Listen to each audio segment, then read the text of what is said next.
자, 우리는 작년 5월에 가정의 달을 맞아서 5장과 6장을 통해서 그리스도인은 가정에서 어떤 삶을 살아야 할 것인가, 그리고 사회에 나가서 또 직장에서는 어떤 삶을 살아야 할 것인가에 대해서 나누면서 에베소서 강해를 시작했습니다. 그리고 지금 1년이 가까이 다 지나가고 있죠. 거의 1년 동안 에베소서를 거의 한 절도 빠뜨리지 않고 다 강의하면서 우리가 말씀을 묵상했습니다. 그래서 이 에베소서가 한마디로 정의하면 무엇이었습니까? 어디에 대한 이야기였어요? 교회에 대한 이야기였고, 바로 우리 자신에 대한 이야기였죠. 그래서 우리 자신이 교회로 어떻게 불려지게 되었으며 우리가 교회로서 어떤 삶을 살아야 하는가, 그것이 바로 에베소서 전체의 이야기였습니다. 그래서 그리스도인들은 우리가 5장부터 시작했잖아요. 5장, 6장 이렇게. 그래서 어떻게 시작했습니까? 그리스도인들은 서로 그리스도께 하듯 순종해라. 그리고 죽게 하듯 서로 섬겨야 한다라고 했습니다. 그리고 서로 복종하고 순종하는 것은 무조건적인 굴종이 아니라 가족이나 이웃, 직장 등에서 다른 사람들이 조언할 때 무엇을 가지자? 이건 지난주에 말씀드렸죠. 수용성을 가지고 잘 듣고 그렇게 하자라고 하는 것이라고 한 번 더 말씀을 드렸습니다. 이렇게 우리는 예수 그리스도를 믿은 하나님의 자녀와 백성으로서 어두운 세상에 빛을 비추는 삶을 살아야 하는 것이죠. 그런데 이 어두운 세상에는 하나님의 자녀인 우리들을 공격하는 어둠의 세력들, 사단, 마귀의 존재가 있더라는 것이죠. 이 마귀를 대적하기 위해서 우리가 할 일이 있습니다. 그것은 하나님께서 우리를 위해서 미리 준비해 놓으신 하나님의 전신갑주, 이것을 우리는 받아서 입기만 하면 되는 것이고, 이렇게 하나님의 전신갑주를 입기만 하면 승리할 수 있다라고 했습니다. 그러면 이 하나님의 전신갑주가 무엇입니까? 진리의 허리띠와 의의 호심경과 평안의 복음으로 예비한 신을 신어야 되고요. 그리고 믿음의 방패와 구원의 투구와 성령의 검을 가지고 어두운 세상에 나가게 되어진다면 우리는 능히 이 마귀와의 영적 전쟁에서 승리할 수 있게 되어지는 것입니다. 지금 하고 있는 게요, 이미 작년에 한 거라 정리하고 넘어가고 있습니다. 훌쩍 건너뛰어야 되거든요. 지금 마지막까지 가야 됩니다. 그래서 저 머릿속에 정리를 하세요. 이렇게 마귀와 싸우는 성도들이 서로를 위해서 무엇을 해야 된다고 했냐면 서로를 위해서 기도해야 된다.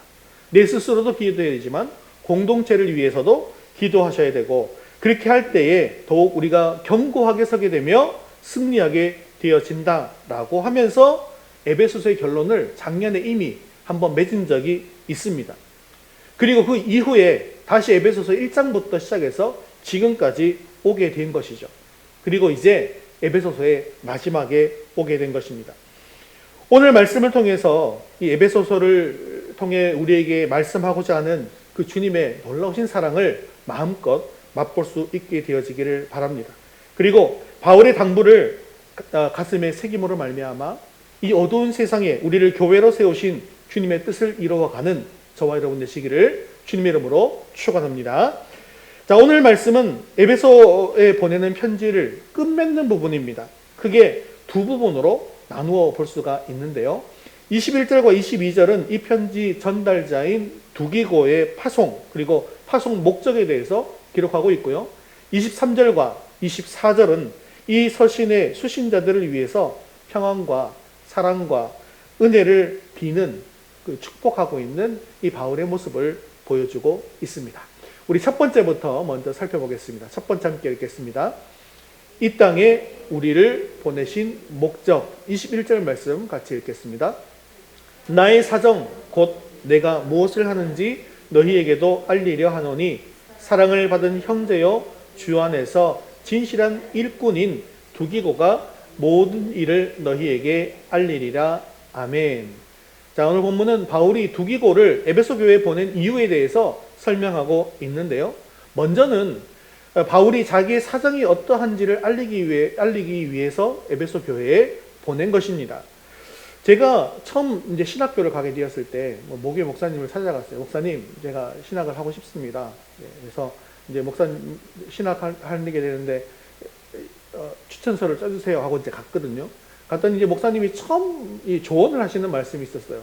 그 말씀이 뭐였냐면, 성도들하고 친하게 지내되 너무 친하게 지내서는 안 된다라는 거였어요. 그래서 담임 목사가 돼가지고 집을 막 오픈한다든지 내 마음속을 다 오픈한다든지 그렇게 하면 안 된다는 것입니다. 왜냐하면 목회자가 자기의 이 삶에 대해서 세세하게 오픈하고 성도들이 그것을 알게 되면 오히려 성도들이 무시하고 또 따르지 않게 되고 나중에 또 그것으로 인해서 목회의 발목을 잡히게 된다라는 이야기였습니다. 그런데 제가 이제 담임 목회를 하면서 저희는 가정교회를 하고 있잖아요. 예, 담임 목회자가 가정을 오픈하지 않을 수가 없지요. 담임 목사나 사모가 삶을 안 나눌 수가 없지요. 예. 그렇게 할 수밖에 없는데, 뭐 그것이 크게 문제가 되거나 잘못되었다. 특히 가정교회 하는 목사님들이 내 삶을 오픈했기 때문에 뭐가 잘못되었다는 얘기를 들어본 적이 없습니다.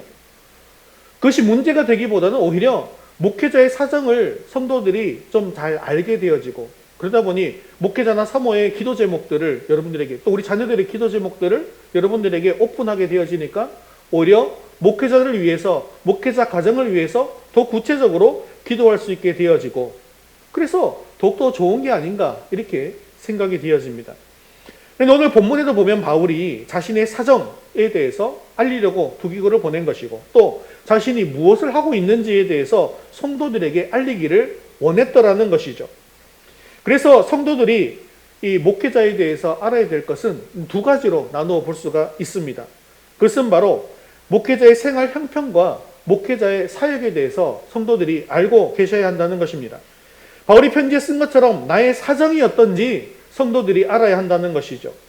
만일에 이 구약에 나오는 엘리야 선지자나 엘리사 선지자가 어떤 형편인지 이 사르밧 과부나 이 숭렘 여인이 알지 못했다라고 한다면 그들이 엘리야와 엘리사를 도울 수 있었겠습니까? 예, 도울 수 없었겠죠. 우리 예수님도요, 아무런 도움을 받지 않고 사역을 하신 것이 아닙니다. 나사로 이야기 잘 아시죠? 나사로라는 가정은 예수님께서 사랑하시는 가정이었는데 나사로의 이 가정이 예수님의 사역을 많이 도왔었습니다. 이 나사로뿐만 아니라 많은 가정이 예수님의 사역을 도왔다라는 것이죠.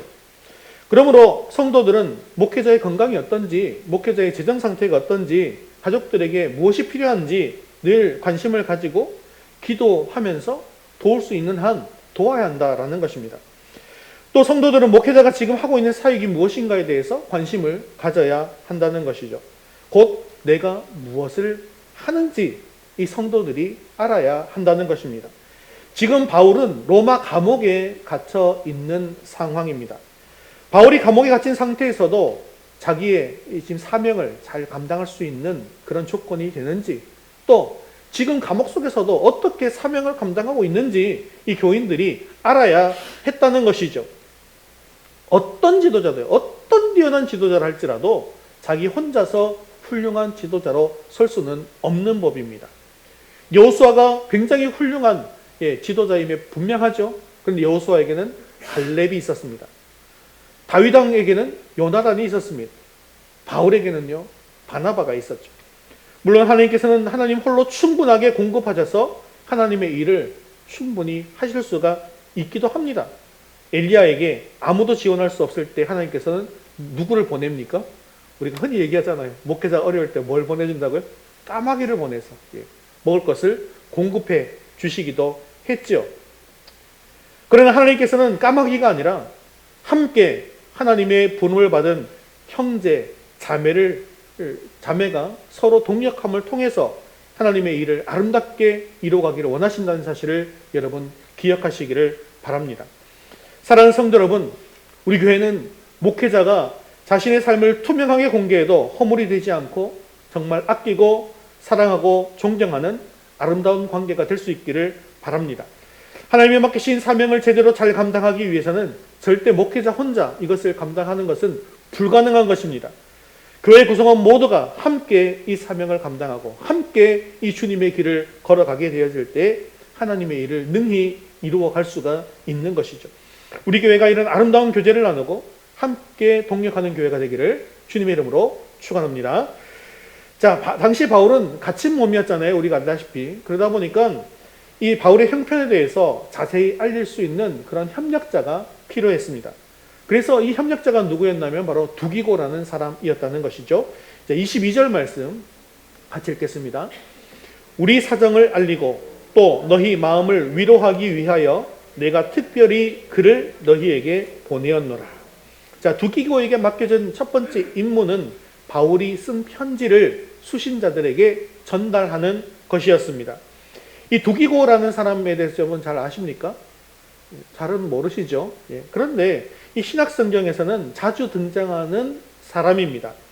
사도행전을 보면 두기고는 아시아 출신으로서 바울의 3차 전도 여행에 동참했다고 기록되어 있습니다. 또 바울이 마게도냐와 아가 지방에서 받은 연보를 가지고 예루살렘에 방문할 때에도 함께 했습니다. 그리고 디모데 후서나 디도서에 보면 바울의 사신으로 에베소와 그레데에 파송될 정도로 바울 선교에 있어서는 굉장히 중요한 동력자였습니다. 바울은 자기가 택한 대리자를 통해서 각 교회마다 강력한 영향력을 끼치는 그런 사역을 감당했는데요.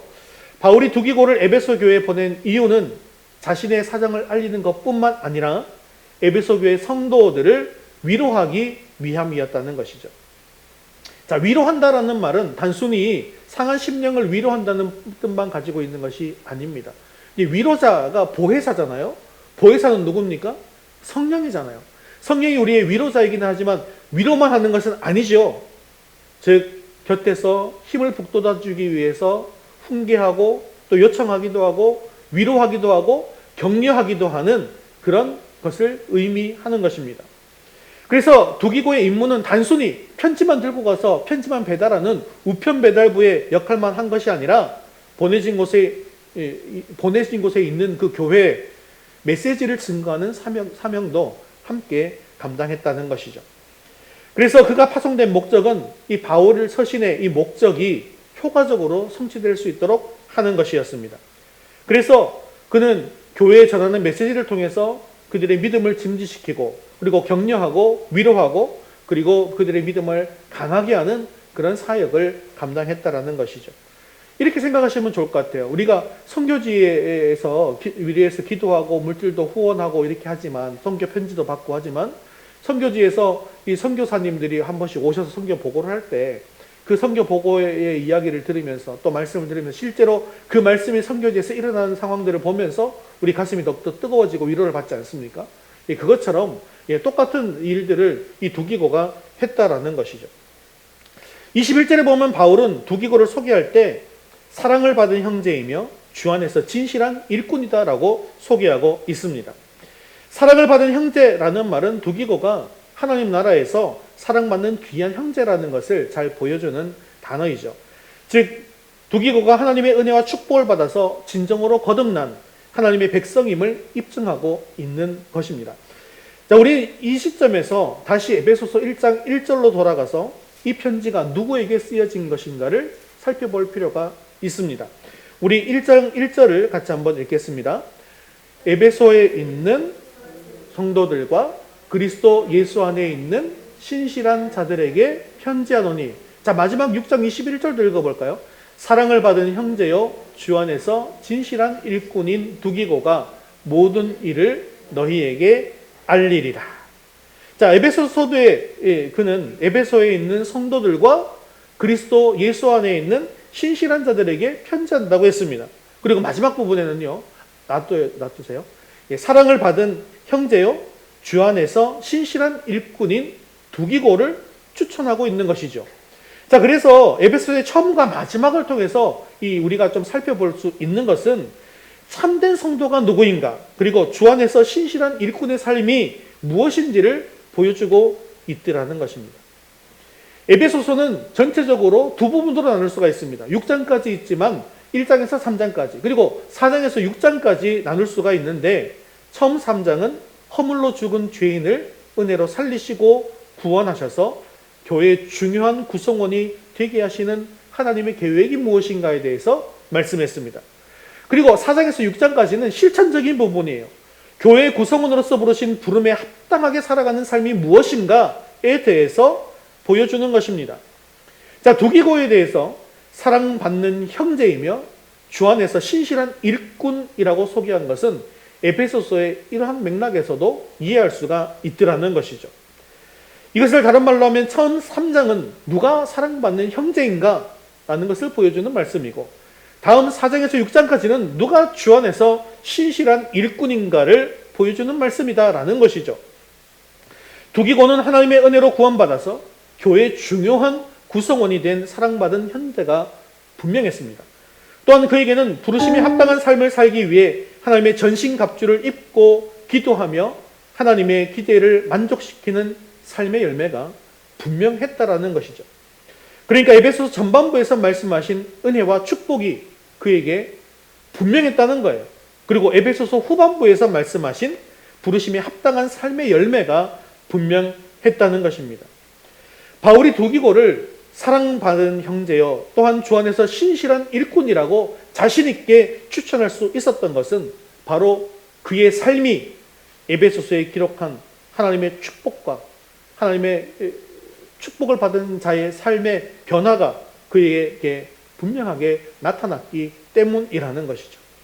사랑하는 성도 여러분, 우리가 에베소서를 마무리하면서 내 자신에게 이런 질문을 한번 드려보시기를 바랍니다. 과연 나는 두기고와 같이 신실한 하나님 나라의 백성인가? 그리고 신실한 하나님의 종인가? 일꾼인가를 생각해 보시기를 바랍니다. 나는 과연 사랑을 받은 형제요? 주 안에서 신실한 일꾼입니까? 내 스스로 답을 해보세요. 이전에는 하나님 없이 소망 없는 삶을 살았지만 이제는 하나님의 은혜로 허물과 죄를 용서받고 구원받아 그리스도의 피로 가까워지고 하나님 나라의 백성이 된 변화가 분명합니까? 이러한 하나님의 부르심에 합당하게 살기 위해서 교회 안에서, 어두운 세상 안에서, 또 가정 속에서 믿음을 지키면서 하나님께서 원하시는 그런 삶을 살아가는 신실한 일꾼으로서의 삶이 분명합니까?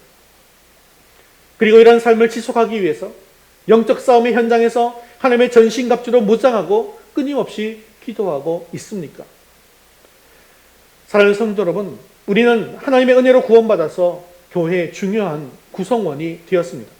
그러므로 우리는 부르심을 따라 하나님의 사명을 충실하게 이루어가는 삶의 열매가 분명해야 합니다.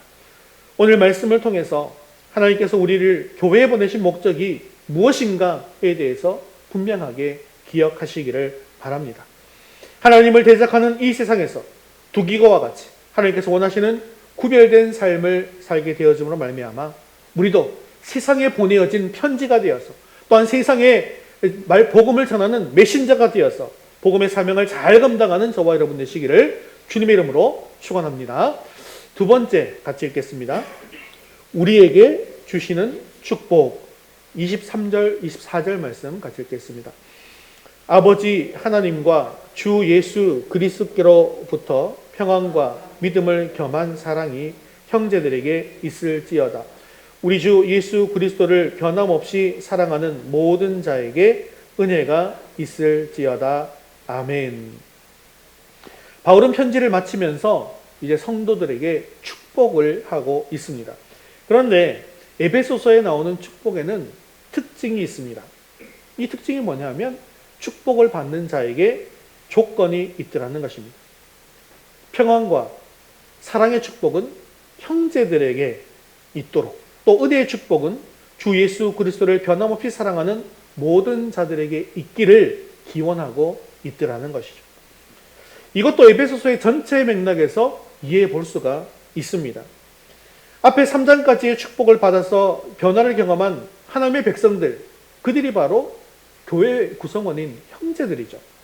그리고 뒤에 3장, 4장에서 6장까지의 말씀대로 부르심을 받은 자들이 진정한 삶의 열매를 맺게 되어질 때 그 사람들이 바로 그리스도를 변함없이 사랑하는 사람들이라는 것입니다. 이렇게 진정한 삶의 변화를 경험한 백성들에게 평안과 사랑의 축복을 주시고 또 진정한 열매를 맺으며 살아가는 백성들에게 하나님의 은혜를 주신다라는 것이죠. 이렇게 주시는 첫 번째 축복은 바로 평안의 축복입니다. 예수님께서는 제자들에게 당신이 주시는 이 평안에 대해서 말씀하시면서 내가 주는 평안은 세상이 주는 것과 다른 것이다 라고 말씀하셨습니다. 그 이유가 무엇일까요? 세상이 주는 평안을 한번 생각해 보시기 바랍니다. 그것은 물질이든지 권력이든지 건강이든지 항상 눈에 보이는 것과 관련이 되어져 있습니다. 혹은 나의 행동에 관련이 있더라는 것이죠. 그렇기 때문에 내 행동이 혹시 잘못되면 평안을 잃습니다. 또 실수하게 되어서도 평안을 잃습니다. 내 마음이 불안해지는 것이죠. 하지만 우리 주님께서 주시는 평안은 이런 것과는 전혀 무관하게 주시는 평안입니다. 그것은 하나님과 우리 사이에 원수된 것, 그리고 인간과 인간 사이에 원수된 모든 것을 십자가로서 이기고 주신 평안이라는 것이죠. 이것은 세상의 조건과는 전혀 무관하게 주시는 것입니다. 예수님께서 지키시고 보호하심으로 말미암아 우리에게 주시는 그런 평안이라는 것이죠. 풍랑 속에 있는 제자들에게 예수님께서 평안을 주셨습니다. 풍랑이라는 조건은 아무런 문제가 되지 않았다라는 것이죠. 처형을 앞두고도 그날 밤 베드로는 아주 편안하게 잠을 잤습니다. 처형이라고 하는, 사형이라고 하는 조건이 아무런 문제가 되지 않았던 것이죠. 실컷 매를 맞고 감옥에서도 바울과 실라는 하나님께 찬송을 드렸습니다. 그럴 때 주시는 평안이라는 것이죠. 바울은 이 평안이 형제들에게 있기를 기원하고 있습니다. 하나님의 은혜로 구원받은 우리 모든 형제들에게 이런 하늘의 평안이 가득할 수 있기를 주님의 이름으로 축원합니다. 두 번째 축복은 사랑의 축복이죠. 물론 이 사랑은 아가페의 사랑입니다. 바울은 이 사랑을 가리켜서 믿음을 겸한 사랑이다라고 이야기를 합니다. 여러분은 예수 그리스도의 구속의 은혜로 말미암아서 구원받았음을 믿으십니까? 자기 아들을 아끼지 않고 내어주신 그 사랑, 예수님으로부터의 그 십자가의 사랑을 받았음을 믿는 믿음이 있으십니까? 그렇다고 한다면 이제 우리의 가슴에 예수님으로부터 받은 그 뜨거운 사랑이 있어야 한다는 것이죠. 원수라도 도저히 사랑하지 않고는 견딜 수 없는 가슴 절절한 그런 아가페의 사랑이 있어야 한다는 것입니다. 이것이 바로 믿음을 겸한 사랑이라는 것. 우리에게 믿음이 있다고 한다면 이 사랑이 나타나게 되어져 있더라는 것이죠. 여러분, 우리에게 정말로 필요한 것은 하늘에서 불을 내려서 악한 사람들을 멸하는 그런 능력이 아닙니다. 천사의 방언도 아니고 못 고칠 병이 없는 신유의 은사도 아닙니다. 이러한 모든 것들을 다 가졌다 할지라도 사랑이 없으면 아무것도 아니요 우리는 꽹과리와 같다는 것이죠. 길에 내다버려 사람들의 발에 밟히는 마리들은 소금과 같다는 것입니다. 여러분은 무엇으로 하나님의 백성임을 확신하실 수 있습니까? 그것이 은사가 있으니까 하나님의 백성인지 확신하십니까? 아니면 내가 세례를 받았으니까 확신하십니까? 아니면 그저 내 마음속에 확신이 생기니까 확신이라고 생각하시고 계십니까? 우리가 하나님의 백성임을 확신할 수 있는 것은 믿음을 겸한 사랑, 아가페의 사랑인 것을 믿으시기를 바랍니다. 그래서 여러분, 우리 가운데 믿음 있는 자로서 이 주님의 아가페의 사랑이 가득할 수 있게 되어지기를 주님의 이름으로 축원합니다. 세 번째 축복은 은혜의 축복입니다. 일반적으로 우리가 은혜다라고 한다면 그것을 전혀 받을 자격이 없는 사람이 거저 받게 되어지는 선물, 그것을 우리가 은혜라고 알고 있죠. 우리가 구원을 얻은 것이 바로 이 은혜로 말미암은 것입니다. 하지만 여기에서의 은혜는 이러한 구원의 은혜와는 조금 다른 것입니다. 즉, 구원 이후에 베풀어 주시는 보살핌, 축복, 사랑, 하나님의 관심, 이 모든 것들을 의미하는 말이라는 것이죠. 그런데 여기서 우리가 유심히 살펴야 할 것은요, 이런 은혜는 하나님께서 우리를 구원하실 때와 마찬가지로 거저 주시는 것일까라고 하는 것입니다. 그것이 아니라는 거죠. 바울은 분명히 조건을 제시하고 있더라는 것입니다. 그 조건이 무엇입니까? 예수 그리스도를 변함없이 사랑하는 것입니다. 여기서 변함없는 사랑이라고 하는 것은 예수님을 사랑하되 세상의 조건과 세상의 변화와 전혀 상관없이 어떤 조건이 바뀐다 할지라도 그것에는 전혀 미동하지 않는 견고한 사랑을 말하는 것입니다. 즉 처음 사랑할 때와 같이 변함없는 사랑입니다. 여러분, 믿음의 조상 아브라함을 한번 잘 생각해 보시기 바랍니다. 왜 아브라함이 믿음의 조상입니까? 그것은 바로 그의 변하지 않는 사랑의 이유가 있더라는 것이죠. 그가 100세가 되어서 낳은 아들을 번제로 바치라고 하는 하나님의 명령을 받았을 때 그가 어떻게 했습니까? 아낌없이 그 아들을 바치려고 했습니다. 세상적으로 생각한다면 그 아까운 독자를 어떻게 바치겠습니까? 하지만 이것을 통해서 알 수 있는 것은 그의 인생에 독자의 죽음이라고 하는 그런 중차대한 변수가 생겼다 할지라도 하나님을 향한 사랑은 조금도 변함이 없었다라는 것입니다. 이것은 처음 사랑했던 그 마음 그대로 하나님을 사랑했음을 여실히 보여주는 사건이었습니다. 이렇게 이 사랑을, 변함없는 사랑을 하나님께 보여주었을 때 하나님께서 어떻게 하셨는지 창세기 22장 16절 17절 말씀 같이 읽겠습니다. 내가 나를 가리켜 맹세하노니 내가 이같이 행하여 내 아들 내 독자도 아끼지 아니하였은즉 내가 내게 큰 복을 주고 내 씨가 크게 번성하여 하늘의 별과 같고 바닷가의 모래와 같게 하리니 내 씨가 그 대적의 성문을 차지하리라. 아멘. 자, 또한 변함없이 사랑한다 라고 하는 말, 그 뜻은 뭐냐 하면 우선권에 변함이 없는 삶을 의미합니다. 만일에 내가 사랑하는 사람과 사랑하지 않는 사람을 동시에 있는데 그 사람들이 동시에 나를 만나겠다라고 요청을 한다고 한다면 누구를 먼저 만나겠습니까? 누구에게 우선권을 줄까요? 내가 사랑하는 사람을 만나려고 우선권을 주지 않겠습니까? 그러므로 우리가 그리스도를 변함없이 사랑한다라고 하는 말은 그리스도를 삶의 중심에 모시는 그 우선권에 있어서 변함이 없는 것을 이야기하는 것입니다. 그리스도를 변함없이 사랑한다라고 하는 말은 그리스도의 말씀, 그리스도의 뜻, 그리스도의 일, 그리스도께서 주신 그 사명에 우선하는 삶을 살아가는 것, 그것을 이야기하더라는 것이죠. 사랑하는 성도 여러분, 주님께서 우리에게 원하시는 것은 일시적인 그런 것이 아닙니다. 잠시 잠깐 기뻐하고, 잠시 잠깐 감사하고, 잠시 잠깐 말씀 보고, 잠시 잠깐 예배드리고, 이런 것들이 아니라는 거예요. 사실 일시적인 사랑은 세상에서 얼마든지 볼 수 있는 사랑입니다. 주님께서 원하시는 사랑은 일시적인 것이 아니라 변함이 없는 영원한 사랑, 지속적인 사랑입니다. 참 충격적이게도 요한계시록에 보면 이후에 에베소 교인들은 예수님의 책망을 받게 되었습니다. 그런데 그들이 책망받은 이유가 있어요. 무엇 때문에 책망을 받았을까요? 그들이 처음 사랑을 버렸기 때문입니다. 사랑하는 성도 여러분, 우리 평생에 주님의 특별한 은혜가 우리 가운데 함께 하시기를 원하십니까? 때마다, 날마다 도우시는 하나님의 은혜를 경험하시기를 원하십니까?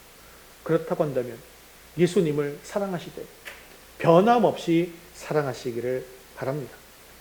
예수님을 사랑하시고 예수님의 교회를 사랑하시고 예수님의 일을 사랑하시기를 바랍니다.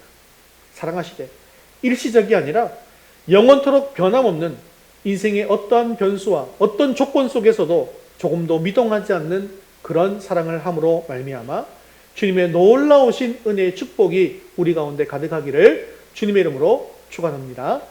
말씀을 맺겠습니다. 에베소서의 결론부에서 바울은 하나님의 신령한 축복을 받은 진정한 하나님의 백성의 정체성이 무엇인가, 또 그들이 누려야 할 참된 하나님의 은혜에 대해서 말씀하고 있습니다. 진정한 하나님의 백성의 정체성은 두기고라는 인물을 통해서 우리에게 보여주고 있죠.